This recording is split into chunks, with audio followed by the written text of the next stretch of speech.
हैं माताजी श्रीमती मनोरमा जैन, श्री संतोष कुमार जैन, श्रीमती निर्मला जैन, भ्रात एवं भ्रातृवधू श्री प्रदीप जैन, श्रीमती प्रीति जैन, पुत्र एवं पुत्रवधू लकी जैन, शिवानी जैन, पौत्र अनिकेत जैन, पौत्री अवनी जैन, पुत्र यश जैन बिट्टू, पुत्री एवं दामाद पिंकी जैन, विकास जैन, दोहित्र देवांश जैन, पुत्री एवं दामाद रिंकी जैन, जय जैन, दोहित्र अरिहंत जैन, खुशी जैन, संतोष जैन केटर्स, सागर मध्य प्रदेश। नमः सिद्धेभ्यः जय श्री ओम नमः सिद्धेभ्यः सर्वमंगल मांगल्यं सर्वकल्याणकारकं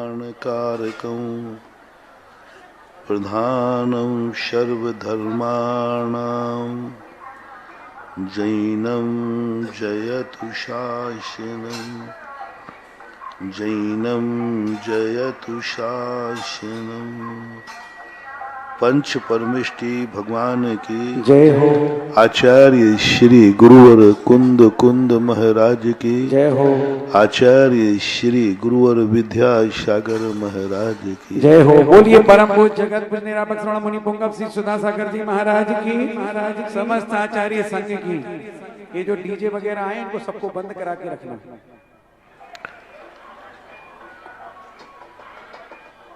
प्रत्येक वस्तु में दो शक्तियां विद्यमान रहती हैं, एक स्वयं के उपादान रूप और एक उसी पदार्थ में एक निमित्त शक्ति होती है। इन दोनों शक्तियों के दो दो रूप होते हैं। एक उपादान शक्ति जो होती है स्वयं का नाश कर देती है, स्वयं को दुखी रख देती है, स्वयं की शक्तियों से स्वयं का घात हो जाता है, अपघात शक्ति बोलते हैं। स्वयं के द्वारा स्वयं का घात। स्वयं व्यक्ति एक ऐसी गलती कर बैठता है कि उससे स्वयं का घात हो जाता है। व्यक्ति स्वयं ही अपने आप में, कई बार ऐसा आप लोगों ने देखा होगा, व्यक्ति स्वयं ही कुछ ऐसी गलत वस्तु खा लेता है जिससे बीमार हो जाता है। स्वयं ही कुछ ऐसी अंदर की बुरे परिणाम कर लेता है कि कर्म का बंध हो जाता है। और उपादान शक्ति अच्छी भी होती है, जो कार्य वो करता है उससे अच्छा ही होता जाता है, अच्छा ही करता जाता है, ऊंचाइयों पर पहुंचता जाता है, दिन दूना रात चौगुना बढ़ता जाता है। ये दोनों शक्तियां सभी संसारी व्यक्तियों में भी पाई जाती हैं और यह उपादान शक्ति भगवान में, गुरु में, अच्छे लोगों में पाई जाती है। और हर व्यक्ति अपने उपादान को अच्छा बनाना चाहता है। इसकी चर्चा आज मैं नहीं करूंगा क्योंकि ये गौण है। आज ये जो वैभव दिख रहा है, आज जो पूजा दिख रही है, आज जो पंच कल्याणक हो रहा है, आज हम और आप सब यहाँ बैठे हैं, भगवान की उपादान शक्ति से प्रभावित नहीं है। वो भगवान बने हैं, यह हमारे लिए प्रभाव का कारण नहीं है। वे बहुत अनंत शक्ति संपन्न हुए, यह हमारी पूजा का कारण नहीं है। कल भी कहा था, कितनी ऊंचाइयों पर पहुंच जाए, वो अनंत सुखी हो जाए, तो भी हम उनके लिए मंदिर नहीं बनाएंगे। ये भगवान है इसलिए मंदिर नहीं बनाए जाते हैं। ये अनंत चतुष्टय के धनी हैं इसलिए इनके पंच कल्याणक नहीं बनाए जाते, पूजा नहीं की जाती। ये तो हैं, हमें क्या मिला। लेकिन कुछ आत्माओं ने एक ऐसी निमित्त शक्ति जागृत की, वो एक कोड़ा कोड़ी सागर वर्ष में मात्र 24 थे। हर 6 महीने में 608 जीव भगवान बनते हैं। हर 6 महीने 8 समय में 608 जीव मोक्ष जाते हैं। हर 6 महीने 8 समय में 608 जीव भावलिंगी मुनि बनते हैं। हर 6 महीने में 608 जीव छपक श्रेणी चढ़कर केवल ज्ञान प्राप्त करते हैं और 6 महीने 8 समय में 608 जीव सिद्ध भगवान बनते हैं। लेकिन उनकी कोई नाम भी नहीं लेता, उनका कोई मंदिर नहीं बनाता, उनके पंच कल्याणक नहीं होते, क्योंकि उन्होंने उपादान शक्ति जागृत की है। उनकी उपादान शक्ति ने उन्हें महान बना दिया, समृद्ध बना दिया, सुखी बना दिया, वो अपने आप में लीन हो गए। लेकिन जिनके पंच कल्याणक होते हैं, इन्होंने उपादान शक्ति नहीं, निमित्त शक्ति जगाई है। निमित्त शक्ति सबके यहां जागी हुई है। निमित्त शक्ति के भी 2 रूप होते हैं, एक अच्छे रूप और एक बुरे रूप। कोई अच्छे रूप हो, बुरा रूप होता है तो उसको देखकर हर व्यक्ति के बुरे भाव होते हैं। निमित्त शक्ति कह रहा हूं, देखने वाले को दोष नहीं दे रहा हूं, जिसके कारण से दिख रहे हैं उसके कारण।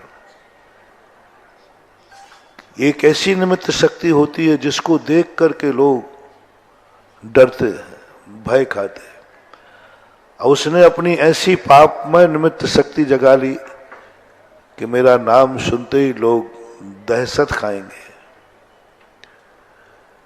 इतना दहशत खाएंगे कि माँ जब बच्चे को सुलाएगी तो मेरे नाम से लेकर डर दिखाएगी, सो जा बेटा नहीं तो गब्बर सिंह आ जाएगा। ये भी एक शक्ति है, एक नाम की शक्ति है। नाम लेते ही लोग डर गए, उसको देखते ही लोग डर गए, उसको देखकर लोगों के बुरे भाव हो गए, उसको देखते ही लोगों के भाव हो गए, आज मैंने कौन सा पाप किया कि ये बुरा व्यक्ति दिख गया, इसका नाश हो। मैंने कौन सा बुरा भाव किया कि आज ऐसे गंदे व्यक्ति का नाम याद आ गया। ऐसा क्या मैंने किया कि बुरा व्यक्ति मेरी जिंदगी में आ गया। नीति बनाई गई, दुष्ट संग मत देव विधाता, तासे भलो नरक का वाशा। नरकों में भेजना हो तो भेज देना, लेकिन दुष्ट व्यक्ति की संगति मत देना। दुष्ट का नाम मेरे कान में नहीं आवे, दुष्ट के दर्शन मुझे ना हो, दुष्ट मेरी जिंदगी में ना आवे, क्योंकि ये शक्ति तुम्हारी बहुत बद्दुआएं प्राप्त करती है। जब बुरी निमित्त शक्ति जाग जाए तो बहुत बद्दुआएं मिलती है महानुभाव। लोग देखते ही बुरा भाव करते हैं, लोग देखते ही सोचते ही बुरा भाव करते हैं। आपको निमित्त शक्ति, यदि आपकी बुरी शक्ति जागी है, आपको देखते ही लोगों के बुरे भाव हो जाते हैं, सावधान। जिसके बुरे भाव हुए उसका तो क्या होगा वो आज चर्चा नहीं है, लेकिन जिसको देख करके बुरे भाव हुए उसे सावधान रहना है। ऐसी क्यों तुमने जमाया, ऐसा क्यों तुमने कर लिया कि तुम्हें देख करके बुरे भाव हो रहे हैं। ये हमेशा अपनी जिंदगी में पश्चाताप करना, हे भगवान मुझे कोई ऐसी शक्ति मत दे देना, ऐसी ताकत मत दे देना जिसको देख करके लोग मुझे बद्दुआ दें, जिसको देख करके अपने परिणाम बिगाड़े, जिसे देख करके लोगों के परिणाम बिगड़ दे। मेरे पास धन हो, लेकिन वो धन किसी के लिए बद्दुआ देने के लिए कारण नहीं बने। कहीं लोगों में ये चर्चा मत हो जाए, अरे भाई उससे मत भिड़ना, वो बड़ा धनवान है, कुछ नहीं बिगाड़ पाओगे, उसकी FIR भी दर्ज नहीं होगी, क्योंकि धनवान है, क्योंकि ये धनवान व्यक्ति है। तुम्हें धनवान बनना है, लेकिन सबसे बड़ा ये देखना है तुम्हारे धनवान होने से कोई डर तो नहीं रहा, कोई ये तो नहीं कहता भैया वो पैसे वाला है, उससे मत भिड़ना, बर्बाद कर देगा, क्योंकि वो पैसा वाला है। तुम्हें ये देखना है कि तुम्हारे नगर में, तुम्हारे पड़ोस में कोई व्यक्ति तुम्हें इसलिए तो नहीं डर रहा है तुमसे कि भाई ये पैसा वाला है, उससे मत भिड़ना, बर्बाद कर देगा। यदि ऐसा आपका धन दूसरों की उस धन में, उस पुण्य में ऐसी निमित्त शक्ति जाग गई कि सारा दुनिया आपसे डर रही है, आपके सामने मुंह नहीं खोल सकती है, बोल नहीं सकती है, जैसे रावण शक्तिमान। जब तुम्हें बल मिले, ताकत मिले, तो तुम्हें सोचना है कहीं ऐसा तो नहीं है मेरी ये ताकत से, मेरे बलवान से लोग डरते हैं, अरे भाई उससे मुंह मत लगो, एक थप्पड़ में वो तुम्हारे दांत हाथ पे रख देगा। गुंडा है, ताकतवान है, गुंडा है, ताकत है उसके पास, उससे मत रहो, दूर से चलो। ये निमित्त शक्ति तुम्हारी जाग गई, समझ लेना बर्बाद होने के दिन आ गए, बर्बाद होने के दिन आ गए। क्योंकि लोग डर रहे हैं, भय खा रहे हैं, क्योंकि ये ताकतवान है, इसके पास शस्त्र है, ये तलवार लिए है, ये बंदूक लिए है, ये छुरे चाकू लिए हुए है, उससे मत टकराना, 1 मिनट में वो मर्डर कर देगा, मार डालेगा। तुम्हारा शस्त्र तुम्हारी जिंदगी की बर्बादी बता रहा हो, तुम्हारे पास बंदूक है, तलवार है, कौन क्या बिगाड़ लेगा, आओ कोई निपट ले। वे लोग कहते भैया नहीं निपटूंगा, तुम्हारे साथ तलवार है। समझ लेना अब तुम्हारा बुरा दिन आने वाला है, क्योंकि तुम्हारी तलवार, तुम्हारी बंदूक और शस्त्र को देखकर दुनिया डर रही है, कांप रही है। तुम्हारे परिवार में कोई हुकूम रिश्तेदार है, कोई है, कलेक्टर है, SP है, लोग डर रहे हैं भैया उससे पंगा मत लो, उसके घर का व्यक्ति SP है, कलेक्टर है, विधायक है, मंत्री है, बर्बाद कर देगा। समझ लेना तुम्हारे बुरे दिन आने वाले हैं। जिसको देखकर जो सोच रहा है वो नहीं, तुम्हें देखकर कह रहा है इसके परिवार का व्यक्ति मंत्री है, सब डरते भैया उससे मत भिड़ो, बर्बाद कर देगा, उसके परिवार का व्यक्ति SP है। इस कारण से सब तुमसे भागते हैं, डरते हैं। सावधान, तुम्हारी बर्बादी का दिन शुरू हो गया है। सब चीज में लगा लेना, कौन कौन तुमसे किस कारण से डर रहा है। रावण का सबसे बड़ा दोष यही था, उसकी निमित्त शक्ति जागी थी, ऐसी निमित्त शक्ति जागी थी कि सारी दुनिया थर थर कांपती थी रावण से। रावण से कोई व्यक्ति युद्ध नहीं लड़ाता था, सब संधि कर लेते थे, क्योंकि वो ताकतवान था, विद्याधर था, शस्त्र उसके पास था, 1 मिनट में निपटा देगा वो। समझ लेना ये बर्बादी का दिन हो गया। रावण का वहीं से बर्बादी शुरू हो गई कि उसकी शक्ति से हर व्यक्ति कांप रहा है, हर व्यक्ति डर रहा है, हर व्यक्ति चुपचाप बैठा हुआ है, क्योंकि बर्बाद कर देगा शक्तिमान। बस वहीं से बर्बादी चालू हो गई थी। रावण है धनवान है, इसके पास इतना धन है, ये किसी को भी खरीद लेगा। सब उसके धनवान होने के कारण से उसके सामने चुप बैठते थे, धन बल देख करके चुप बैठते थे, कोई बोलने की हिम्मत नहीं की। और जिसने बोला, विभीषण ने बोला, उसका क्या हश्र हुआ? लात खाना पड़ी, लात खाना पड़ी। कौन बोलेगा लात किसको खाना है? क्योंकि वो बलवान है, शक्तिमान है। और ऐसी शक्तियां आपके पास, 90% लोग अपनी शक्तियों का उपयोग दूसरों को डराने में करते। देख, मेरे से पंगा मत लेना, बर्बाद कर दूंगा, जड़ से मिटा दूंगा, ये तुम्हारा पुण्य बोल रहा है।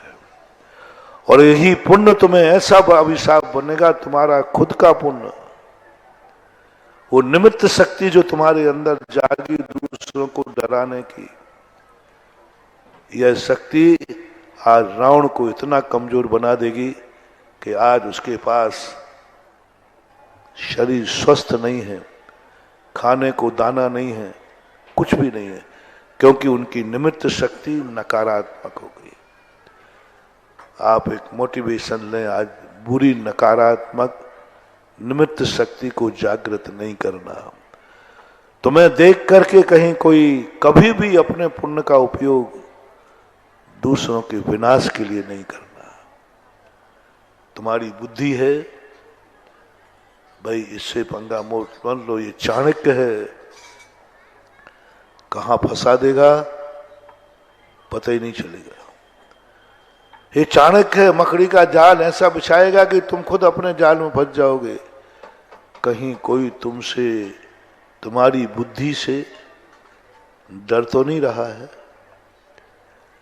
तुम्हारी बुद्धि, तुम्हारी कुशलता, तुम्हारी चाणक्य बुद्धि से नगर में ये चर्चा तो नहीं है, अरे भाई उसकी खोपड़ी बहुत तेज है,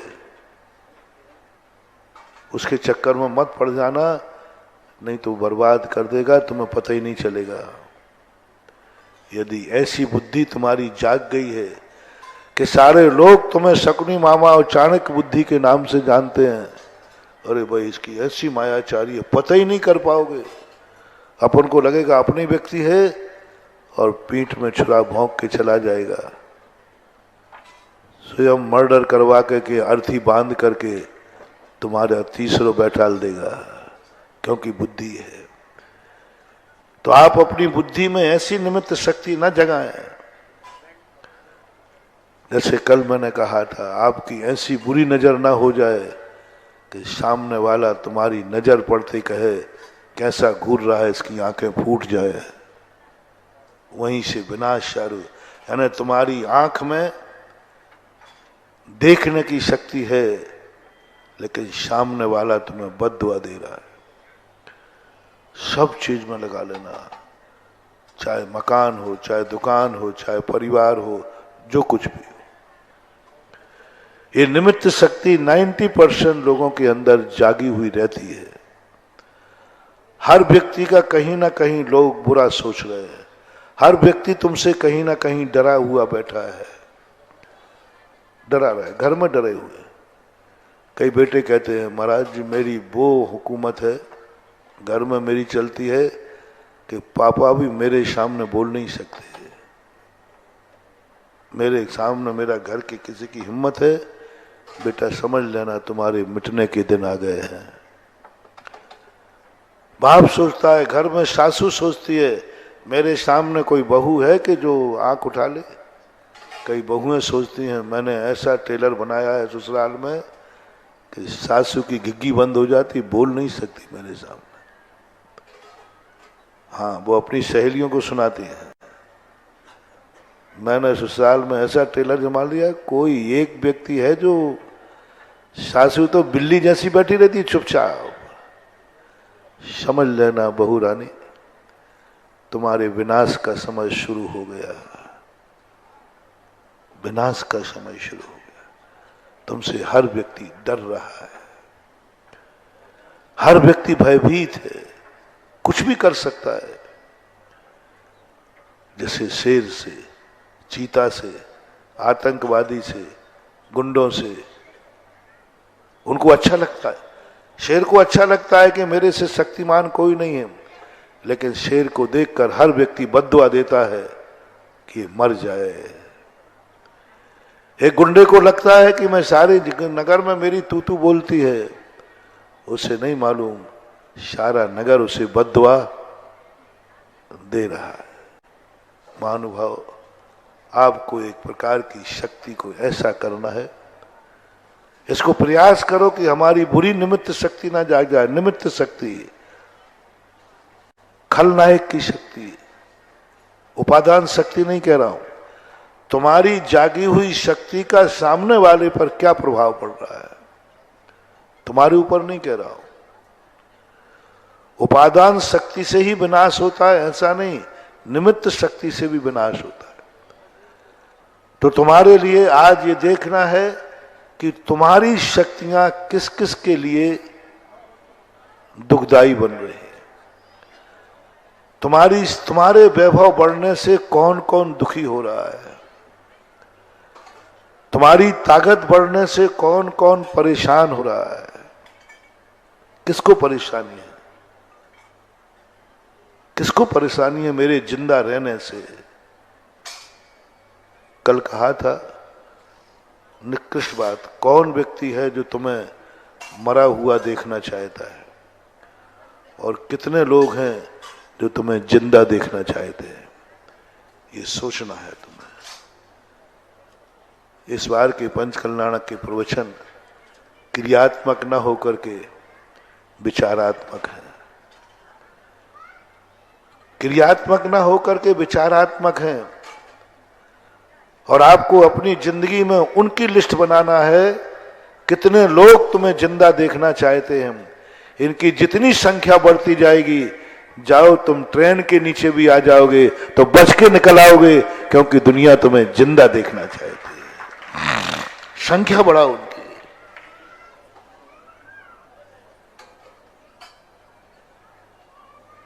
तुम अपने घर में ऐसा वातावरण बनाओ कि हर व्यक्ति तुम्हें स्वस्थ देखना चाहता है, हर व्यक्ति तुम्हारी नजदीकी चाहता है, घर का हर व्यक्ति तुमसे खुश रहना चाहता है, तुमसे संबंध बनाना चाहता है, तुम्हें जिंदा रखना चाहता है।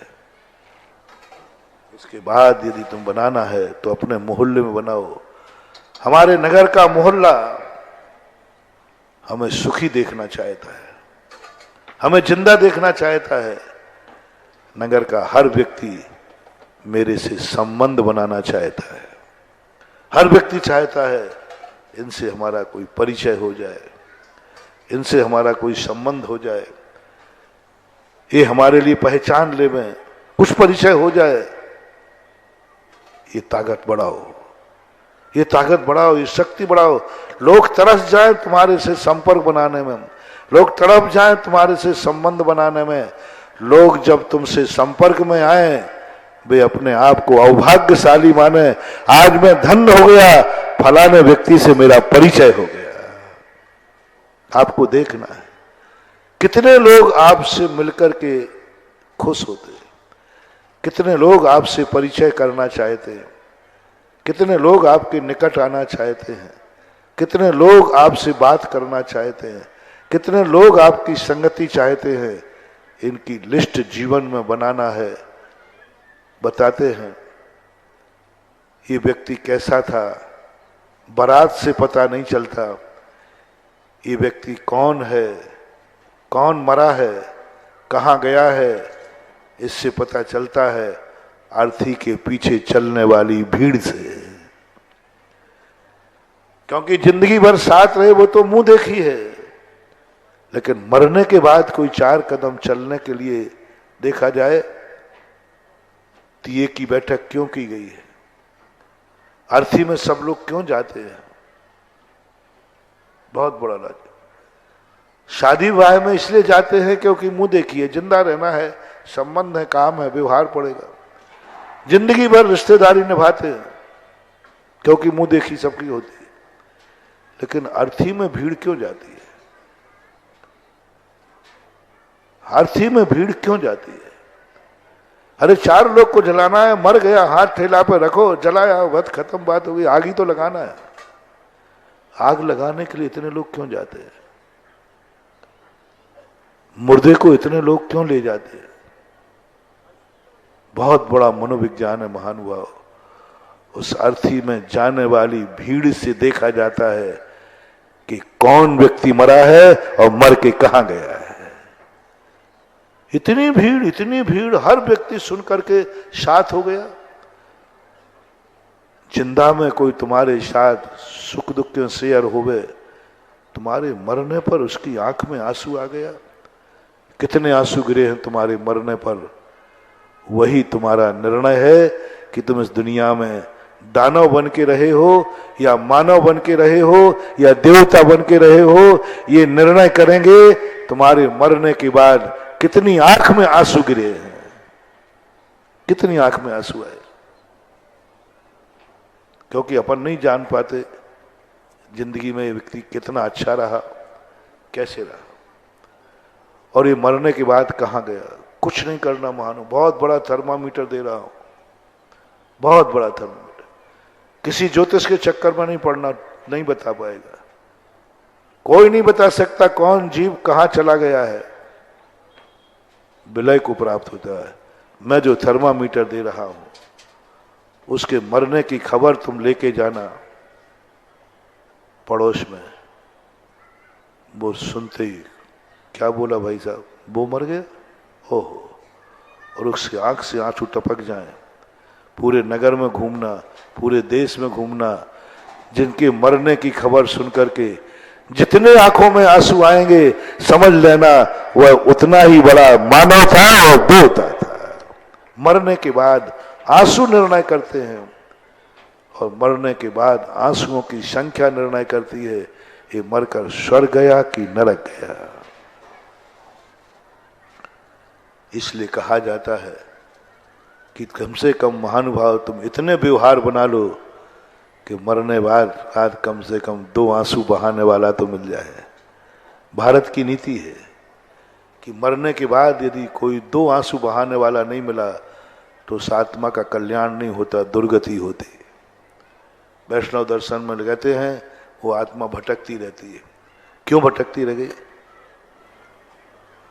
क्यों भटकती रह गई? क्योंकि उनके मरने पर कोई रोया ही नहीं। 2 चीजें बड़ी खतरनाक है। जन्म के बाद बालक न रोवे तो खतरा है, और मरने के बाद दुनिया न रोवे तो खतरा है।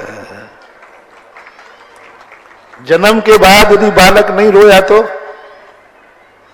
सब डर जाते, मामला गड़बड़ है, क्योंकि रोया ही नहीं।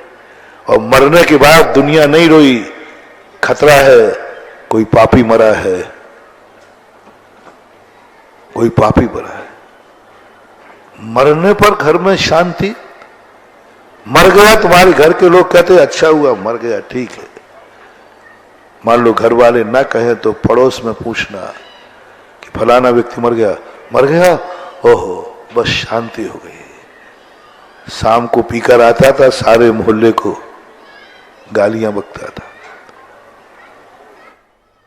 जितने जितने लोगों को तुम्हारे मरने से शांति मिले, समझ लेना ये बहुत बड़ा पापी मरा है, दुर्गति गया है।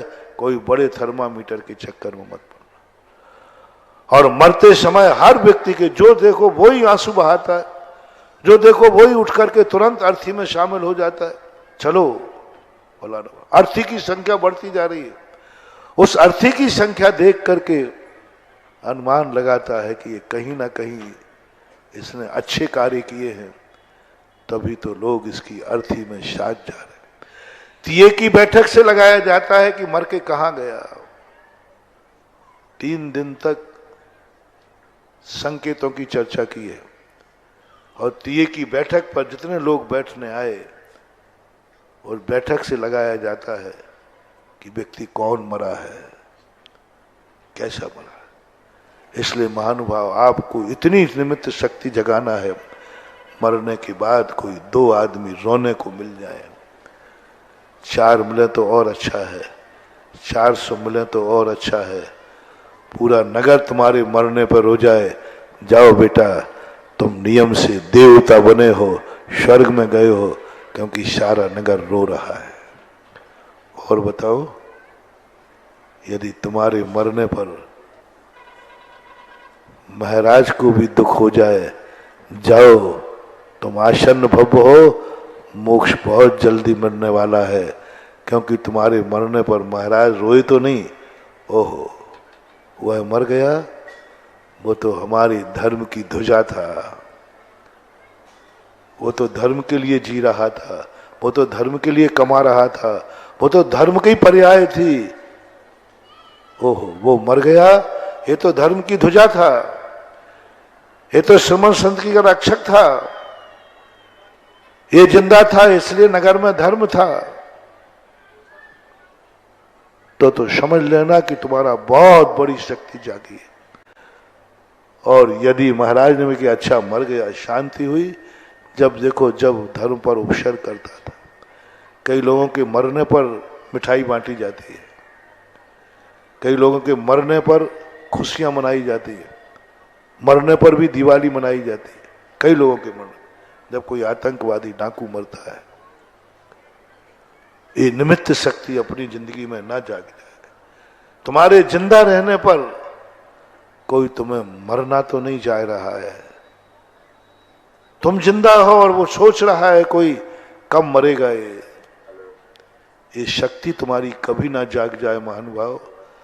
जिंदा होने पर कोई दुनिया में तुम्हें मरा देखना चाहता है। तुम्हारी कोई भी वस्तु तुम्हारे पास है, वो किसी को विनाश का कारण नहीं बनना चाहिए। तुम मत समझना कि ये तुम्हारे वैभव से डर रहा है, वो डर नहीं रहा है, तुम्हारा विनाश कर रहा है। अब एक अच्छी शक्ति जागती है। एक व्यक्ति बलवान है, शस्त्र है, बंदूक है, और लोग कह रहे हैं बस अब कोई चिंता नहीं है, अब कोई चिंता नहीं है, हमारे गांव में एक बलवान रहता है, अब कोई चिंता नहीं है। क्योंकि इसको देख करके अब कोई चिंता नहीं है, क्योंकि हमारे घर, हमारे गांव में इतना अच्छा व्यक्ति रहता है। पहले कहा जाता था उस गांव में रहना जिस गांव में ठाकुर रहता हो, जिसके पास, उस गांव में किसी के पास बंदूक हो, तलवार हो, शस्त्र हो, ठाकुर हो। ये नीति है। हर नीतिकारों ने लिखा कि उस गांव में रहना जिस गांव में छत्री रहता हो, आज की भाषा में ठाकुर रहता हो। क्योंकि जिस गांव में एक भी ठाकुर रहता है, उस गांव में कभी अत्याचार नहीं हो सकते, उस गांव में कभी चोरी नहीं हो सकती, उस गांव में कभी व्यभिचार नहीं हो सकता, उस गांव में कभी ताले नहीं लगते, उस गांव में कभी कोई किसी का मर्डर नहीं करता उस गांव में, क्योंकि इस गांव में ठाकुर रहता है। छत्री की पहचान थी, ऋषभदेव ने दी थी छत्री की पहचान।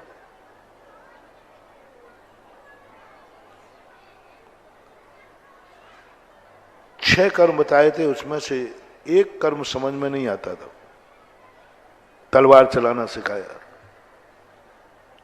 ये समझ में नहीं आया। किस लिए? क्योंकि ये तो मारेगा। बोले नहीं, जिस गांव में एक व्यक्ति भी तलवार या बंदूक लेकर रहता है वह ठाकुर है, वह छत्री है। उस गांव में निश्चिंत होकर रात व्यतीत करना, निश्चिंत होकर के अपना धंधा पानी करना, क्योंकि इस गांव में ठाकुर रहता है। ठाकुर को देखकर दुनिया निर्भय हो जाती थी, ठाकुर को देखकर दुनिया कहती थी अब कोई डर नहीं, इस गांव में ठाकुर रहता है। और आज क्या हो गया? अरे भाई, उस गांव में मत रखना, वो ठाकुरों का गांव है, सुबह जिंदा नहीं मिलोगे। ठाकुरों का गांव है, जिंदा नहीं मिलोगे। अंडरविया बनियान बच जाए यही बहुत है, हाँ बचोगे नहीं कुछ ठाकुर के नाम पर। आज ठकरासी गांव में कोई रुकना पसंद नहीं करता, ठकरासी गांव में कोई अपने आप को सुरक्षित महसूस नहीं करता। जिस गांव में तलवारें हों, शस्त्र हों, बंदूक हो, उसमें सुरक्षित महसूस नहीं करता। और ये सबसे बड़ा एक कलयुग का अभिशाप है। सतयुग था जहां ठाकुर है वहां कोई पाप नहीं है, और कलयुग है जहां ठाकुर है वहां संसार के सारे पाप वहां होते हैं। ऐसी ठकरासी बनाओ कि लोग निर्भय हो जाए, निर्भय हो जाए। ऐसा धन तुम्हारे पास बढ़े, कोई चिंता की बात नहीं है। हम भली गरीब हैं, लेकिन हमारा पड़ोसी धनी है। हाँ, पड़ोसी धनी है। हम भली गरीब हैं, हम भली नौकर हैं, लेकिन हमारा मालिक सेठ है। क्या नौकर तुम्हें दुआ दे रहा है? तुम्हारा धन बढ़ते नौकर को खुशी हो जाए। कौन है सेठ, कौन है मालिक? धन तुम्हारे यहां बढ़े, नौकर खुश हो जाए। गाड़ी तुम्हारे यहां आए, नौकर खुश हो जाए। और नौकर को लगे बस मेरे सेठ जी को खूब प्रॉफिट हो, खूब प्रॉफिट हो। हमारा सेठ जितना बढ़ेगा उतने नौकर बड़े खुश होते हैं। ईर्ष्या नहीं करते, जलते नहीं है। सारे गरीब नौकर, सेठ के यहां जितना धन दौलत बढ़ता है, गरीबों में खुशी होती है।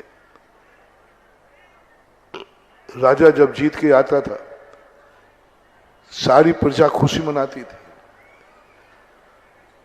क्या तुम्हारे सेठ बनने पर, तुम्हारे पास धन आने पर, क्या तुम्हारा नगर खुश है? क्या तुम्हारे रिश्तेदार खुश हैं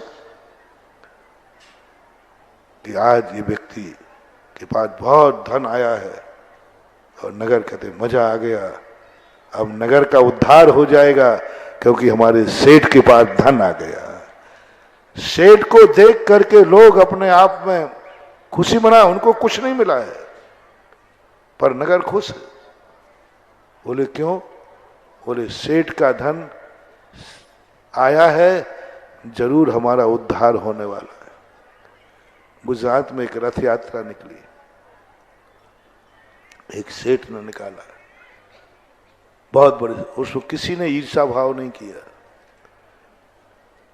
सब कहते थे ऐसे सेठ प्रतिदिन रथ यात्रा निकालें, क्योंकि सेठ ने नियम ले लिया था मेरे नगर में, गांव में से जहां से रथ यात्रा जाएगी, पहले उस गांव में कोई व्यक्ति कर्जदार नहीं होगा, सबका कर्जा मैं चुकाऊंगा, तब रथ आगे बढ़ेगा।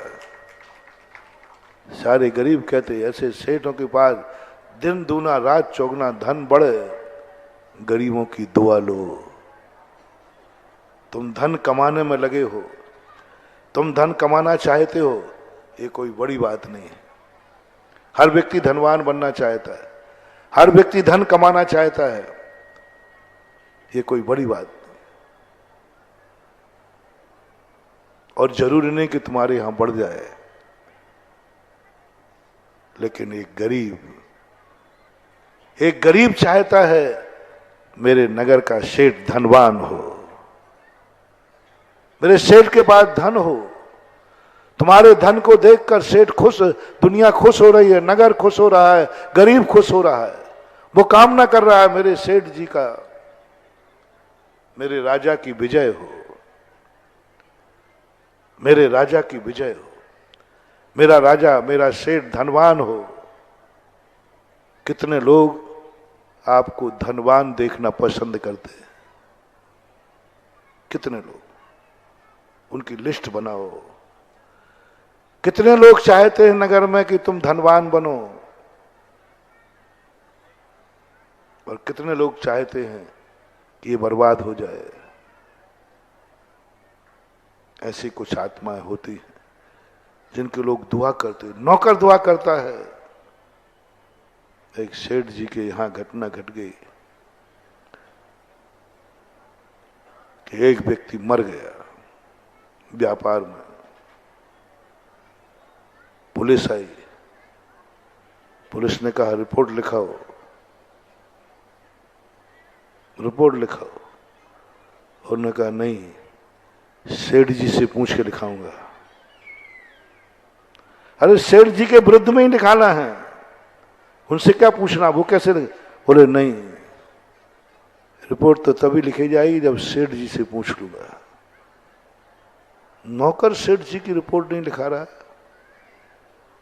बोले नहीं, सेठ जी ने नहीं मारा है, मरा है देखना, सेठ जी मेरे से ज्यादा दुखी होगा। सेठ आया, सेठ ने सबसे पहले एक छोटे से मजदूर की मां के परिवार के पैर छुए, जिनके हाथ दुनिया के सामने कभी जुड़ते नहीं हैं, दुनिया उनको हाथ जोड़ती है, उसने हाथ जोड़ लिए, क्षमा मांगी और सारी जिंदगी भर का उसके परिवार और बच्चों को पढ़ाने का इंतजाम किया और पश्चाताप किया।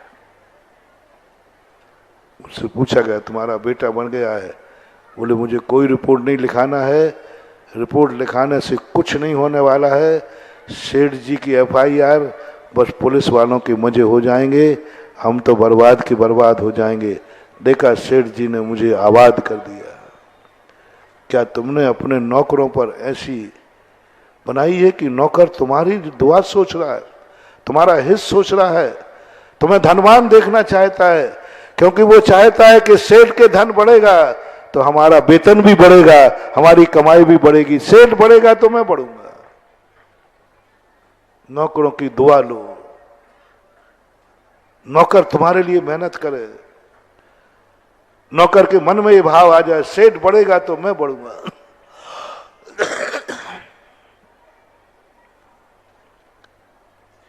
और तुम्हारे मन में कभी ऐसा भाव आया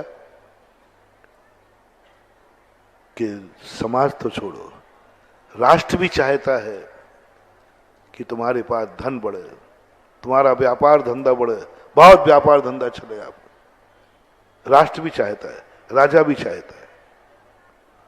पहले के जो अच्छे राजा जैनियों को खूब बढ़ाते, बोले बढ़ाओ धन, जितना तुम बढ़ा सको धन बढ़ाओ, क्योंकि वो जानता था जैनियों के जो धन बढ़ेगा एक दिन राष्ट्र के काम आएगा। एक और अंतिम बात बता दूं,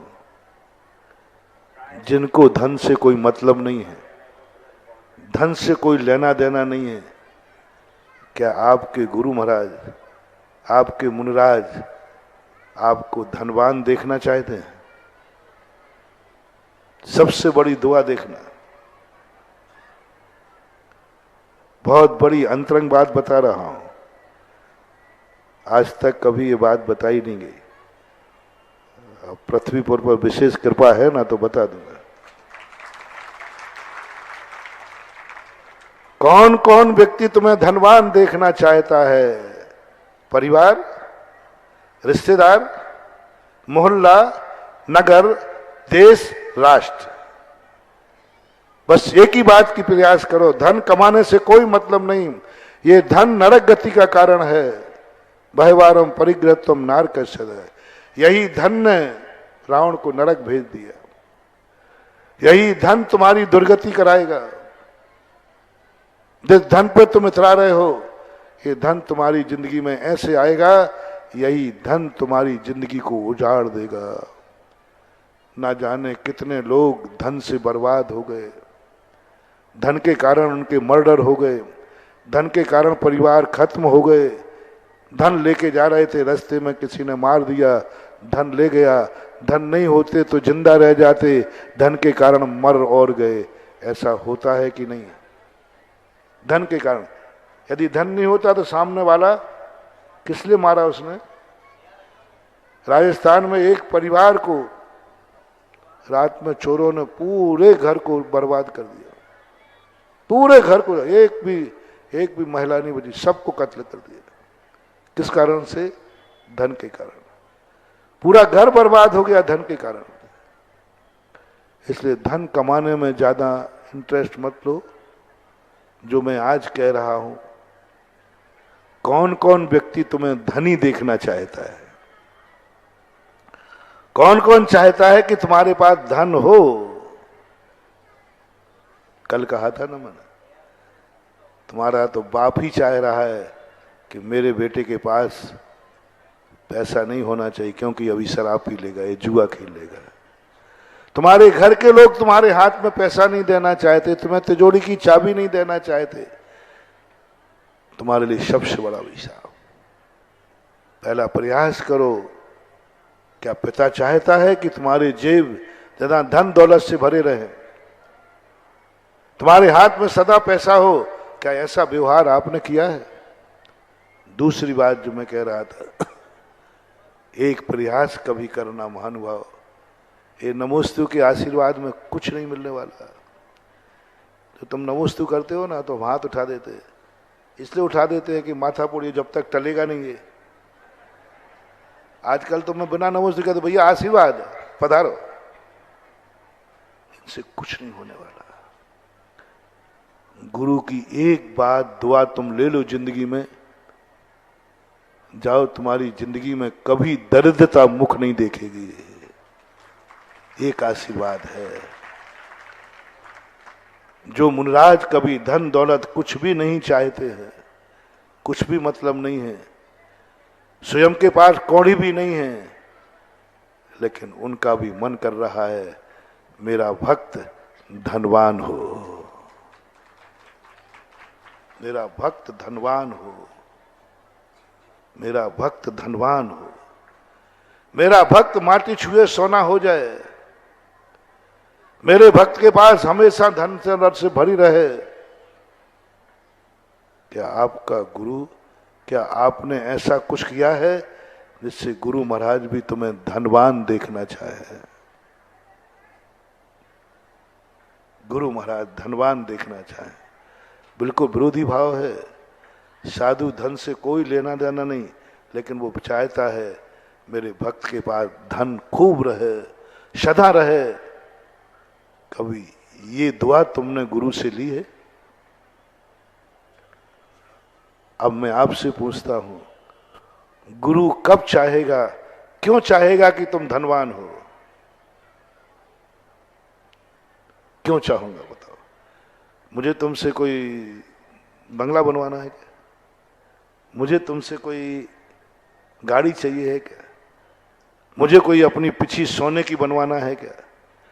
तुम्हें धनवान मैं क्यों चाहूंगा? क्या लेना देना है मुझे? बेटा चाहता है बाप धनवान हो, वसीयत मिलना है, सब चाहते हैं। नौकर चाहता है सेठ जी के पास धन होगा तो हमारा वेतन बढ़ेगा, कमीशन मिलेगा। महाराज क्यों चाह रहे तुम्हारे गुरु?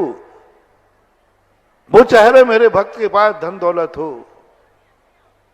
ये दुआ तुम्हें लेना है, और ये दुआ एक बार मिल गई, जाओ महानुभाव, गुरु की ये दुआ तुम्हें 10-10 भव तक कभी कंगाल नहीं होने देगी। एक बार ये दुआ लो गुरु से।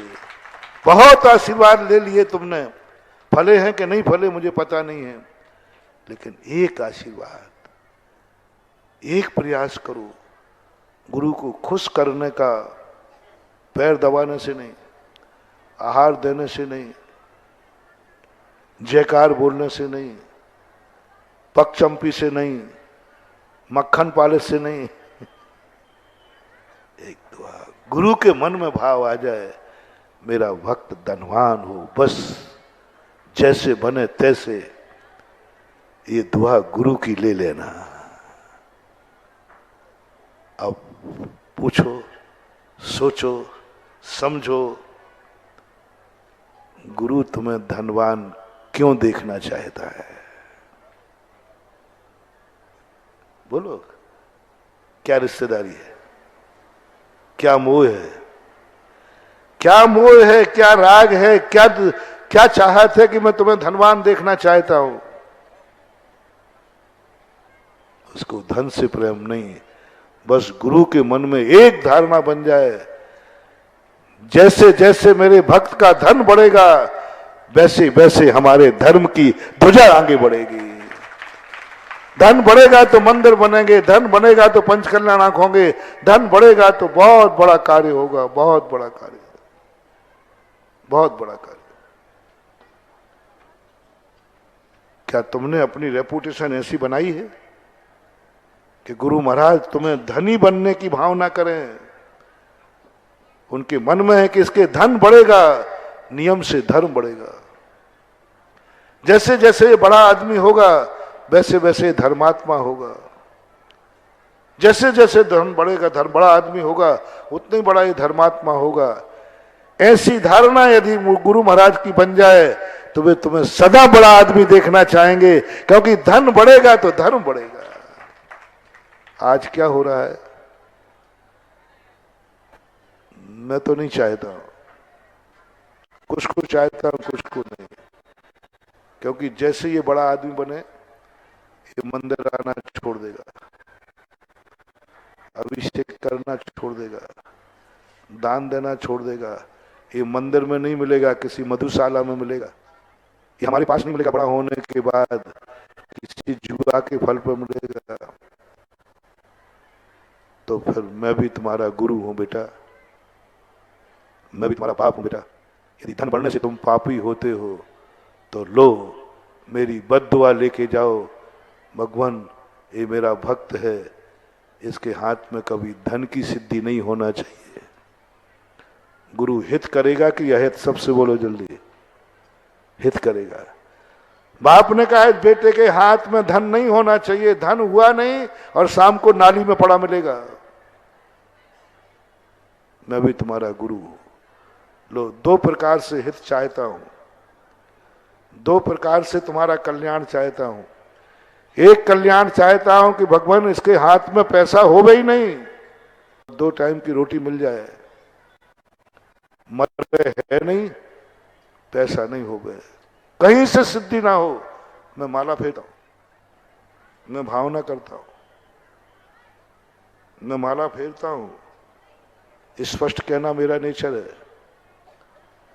मेरे ऐसे ऐसे भक्त हैं, भक्त तो मेरे सभी हैं, क्योंकि तो मैं एक माला फेरता हूं, भगवान से कहता हूं हे भगवान, जिस मेरे भक्त पर धन बढ़ने के बाद वो धर्म से दूर हो जाए, धन बढ़ने के बाद वो अधर्म की तरफ जावे, बुरे कार्यों की तरफ जावे, भगवान मैं उसका गुरु हूं, मैं उसको भक्त मानता हूं, बस उसको सदा दरिद्र बना के रखना, उसके हाथ में कभी पैसा ना हो, जिस सोने को छुए वो माटी हो जाए। ये तुम्हारा गुरु तुम्हारे प्रति भावना कर रहा है, हित की भावना है, ये भी हित की भावना है।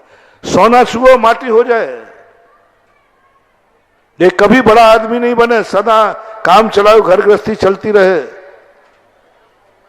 ये भावना हम करते हैं आप लोगों के लिए, और कोई करे या नहीं करे।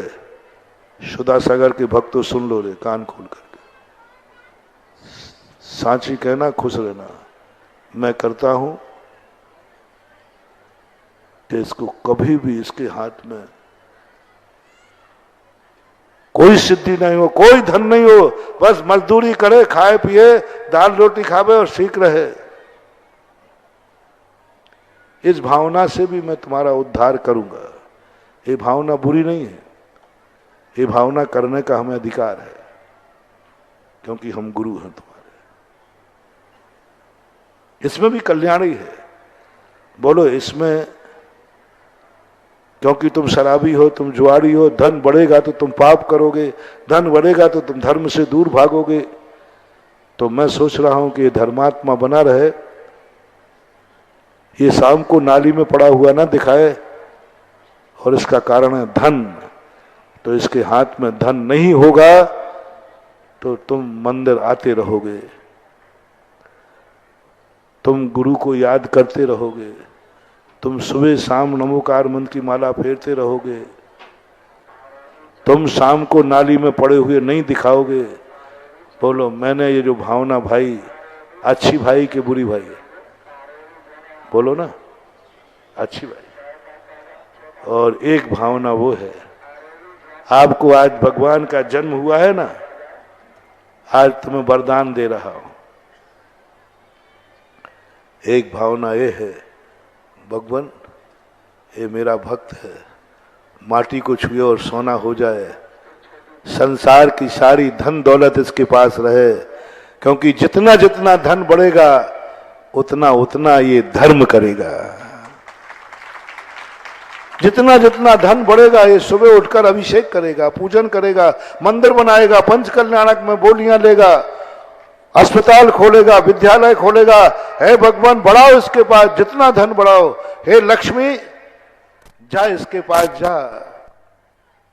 साधु कह रहा है तुम्हारा, गुरु महाराज कहता है, मैं कहता हूं, मैं भावना भाता हूं। जब मेरे भक्त के पास, कब लोग कहते ना जैनियों को, महाराज जैनी लक्ष्मी पुत्र होते, चाहे भली नहीं हो लेकिन लोग मानते हैं। जैनी पैसे वाले होते, जैसे कोई अजैन ये कहता है ना तो मेरा छीना 56 इंच का हो जाता है। मैं कहता हूं बस यही तो सुनना चाहता हूं, मेरे जैनी के पास धन दिन दूना रात चौगुना बढ़े, ये दुआ मैं करता हूं। लेकिन क्यों करता हूं? नहीं तो तुम कहो भाव ना महाराज कि हम सबके यहां खूब धन दौलत फवारा हो जाए। क्यों करता हूं वो सुन लीजिए। मुझे एक विश्वास दिला दो कि धन बढ़ेगा तो धर्म बढ़ेगा। जैसे जैसे तुम अमीर होते जाओगे वैसे वैसे धर्मात्मा होते जाओगे। जैसे जैसे धन बढ़ता जाएगा वैसे वैसे दान बढ़ता जाएगा। जैसे जैसे तुम अमीर बढ़ते जाओगे नगर की गरीबी दूर होती जाएगी। जैसे जैसे तुम्हारे धन बढ़ेगा कोई बिना दवाई के नगर में नहीं मरेगा। जैसे जैसे धन बढ़ेगा बिना पढ़ा लिखा नगर में नहीं रहेगा। जैसे जैसे धन बढ़ेगा वैसे वैसे नगर में कोई भूखा नहीं सोएगा। क्या ये विश्वास तुम दिला सकते हो? तो लो, साधु एक कौड़ी नहीं कमाता, तुम्हें करोड़ों कमाने का वरदान दे सकता है। करोड़ों कमाने का वरदान दे सकता है। देता हूं, भगवान से भी प्रार्थना करता हूं, कह देता हूं भगवान मेरे से कोई उम्मीद मत करना, क्योंकि आपने मेरी वो हालत कर दी है कि मैं तुम्हें बचा भी नहीं सकता, क्योंकि शस्त्रवर्ष नहीं। तुमने मेरी वो हालत कर दी है मैं आपका मंदिर नहीं बना सकता, क्योंकि मेरे पास कोई सखा ही नहीं। बस अब एक ही प्रार्थना है, आपको अपना मंदिर बनवाना है, आपको पंच कल्याण कराना है, आप दुखियों के दुख दूर करना चाहते हैं, आप चाहते हैं कि संसार में कोई दुखी नहीं रहे, तो प्रार्थना है प्रभु मेरे भक्त को अमीर बना दो, आपकी भावना पूरी हो जाएगी। मैं कहता हूं भगवान से, मैं प्रार्थना करता हूं। इसलिए मैं कहना चाहता हूं तुम्हारे पास धन दौलत बढ़ेगी तो क्या तुम्हारे गुरु को खुशी है? क्या गुरु खुश हो रहा है? क्या गुरु चाहता है कि मेरा भक्त धनवान हो, मेरा भक्त स्वस्थ हो, मेरे भक्त में कभी रोग नहीं आए? क्योंकि यदि इसके ऊपर विपदा आ गई, बीमार हो गया, तो मंदिर छूट जाएगा। मैंने नियम दिया है, इसने नियम लिया है। क्यों लेते हो गुरु के पास जाके नियम? अकेले ले लो ना, गुरु से लेना देना क्या है?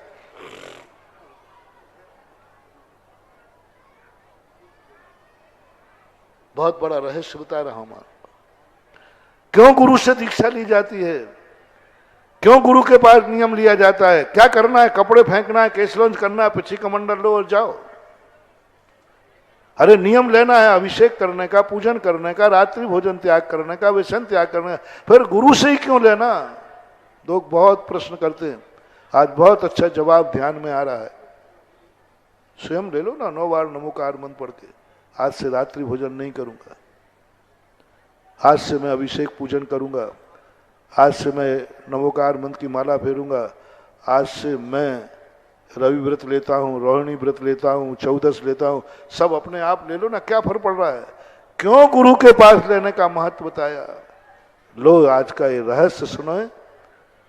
जब आप कोई नियम लेते हो तो साधु आशीर्वाद देता है, प्रभु से प्रार्थना करता है, हे भगवान जो आज ये नियम ले रहा है, बस इसके ऊपर ऐसा कोई संकट ना आ जाए कि इसका नियम टूटना पड़े, इसका नियम पलटा रहे, ऐसी शक्ति बनाए रखना। इसने अभिषेक का नियम लिया है भगवान, ऐसी हाथ में ताकत बनाए रखना, कम से कम इसका जीवन भर अभिषेक न टूटे। बस ये अभिषेक न छूटे, इसका अर्थ है कि साधु ने आशीर्वाद दे दिया, तुझे जिंदगी में पैरालिसिस नहीं होगा, तुम्हें पोलियो नहीं होगा, ये दुआ महाराज ने दे दी, अभिषेक का लोटा उठाता रहे। इसने मंदिर जाने का नियम लिया है, आशीर्वाद में नियम का आशीर्वाद नहीं दिया। हे भगवान इसकी जिंदगी में ऐसा मौका ना आए कि ये मंदिर ही ना जा पाए।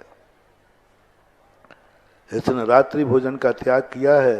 आशीर्वाद में दुआ दी गई है, हे भगवान ऐसी कोई बीमारी ना आ जाए कि इसे रात में खाना पड़े। तो बोलो रात में खाना पड़े, नियम ये पालना है, उसके पीछे वरदान क्या मिल गया? बीमारी नहीं आ जाए। मंदिर जाता रहे, ये नियम का आशीर्वाद नहीं दिया है। इसके पैरों में ताकत बनी रहे, कम से कम मंदिर नहीं छूट जाए। पोलियो का आशीर्वाद दे दिया कि पोलियो ना हो। इस कार्यक्रम के पुण्यार्चक थे माताजी श्रीमती मनोरमा जैन, श्री संतोष कुमार जैन, श्रीमती निर्मला जैन, भ्रात एवं भ्रातृवधू श्री प्रदीप जैन, श्रीमती प्रीति जैन, पुत्र एवं पुत्रवधू लकी जैन, शिवानी जैन, पौत्र अनिकेत जैन, पौत्री अवनी जैन, पुत्र यश जैन बिट्टू, पुत्री एवं दामाद पिंकी जैन, विकास जैन, दोहित्र देवांश जैन, पुत्री एवं दामाद रिंकी जैन, जय जैन, दोहित्र अरिहंत जैन, खुशी जैन, संतोष जैन केटर्स, सागर मध्य प्रदेश।